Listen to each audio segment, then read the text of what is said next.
അതെ, കോൺഫിഡൻസ് വന്നിട്ട് എന്തെങ്കിലും ചെയ്യാം എന്ന് പ്ലാൻ ചെയ്തിരിക്കുന്ന ആളാണോ താങ്കൾ? എങ്കിൽ അതൊരു മണ്ടത്തരമാണ് കേട്ടോ. കാരണം കോൺഫിഡൻസ് വന്നിട്ടൊന്നും നമുക്ക് ചെയ്യാൻ കഴിയില്ല. കോൺഫിഡൻസ് ഉണ്ടാക്കാനായിട്ടുള്ള ഒരു ഫോർമുല ഉണ്ട്. അത് പഠിച്ചു കഴിഞ്ഞാൽ നമുക്ക് എന്തും ചെയ്യാം. അതിങ്ങനെയാണ്. ആദ്യം നമുക്ക് വേണ്ട ഒരു കമ്മിറ്റ്മെന്റ് ആണ്. ഒരു കാര്യം ഏറ്റെടുത്ത് ചെയ്യാനുള്ള ഒരു അർപ്പണ മനോഭാവമാണ്.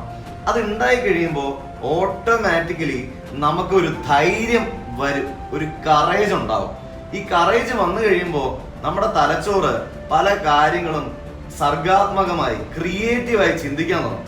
ഈ ക്രിയേറ്റീവായിട്ട് ഒരാൾ ചിന്തിക്കാൻ തുടങ്ങുമ്പോഴാണ് അയാൾ പലതരം ആക്ഷൻ എടുക്കുകയും അതിലൂടെ ഒരു ചെറിയ കപ്പാസിറ്റി ആ മേഖലയിൽ ഉണ്ടാക്കുകയും ചെയ്യുന്നത്.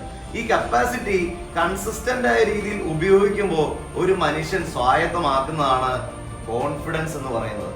അതുകൊണ്ട് കോൺഫിഡൻസ് ഉണ്ടായിട്ട് കാര്യങ്ങൾ ചെയ്യാൻ നിൽക്കാതെ നിങ്ങളൊരു തീരുമാനം എടുത്ത് കമ്മിറ്റഡ് ആയിട്ട് ആക്ഷൻ എടുക്കുക. നിങ്ങൾക്ക് ധൈര്യം ഉണ്ടാവും, നിങ്ങൾ ക്രിയേറ്റീവ് ആവും, കപ്പാസിറ്റി ഡെവലപ്പ് ചെയ്യും. കൺസിസ്റ്റൻസിയിലൂടെ നിങ്ങൾക്ക് ആത്മവിശ്വാസത്തോടുകൂടി ആ കാര്യം ചെയ്യാൻ കഴിയും.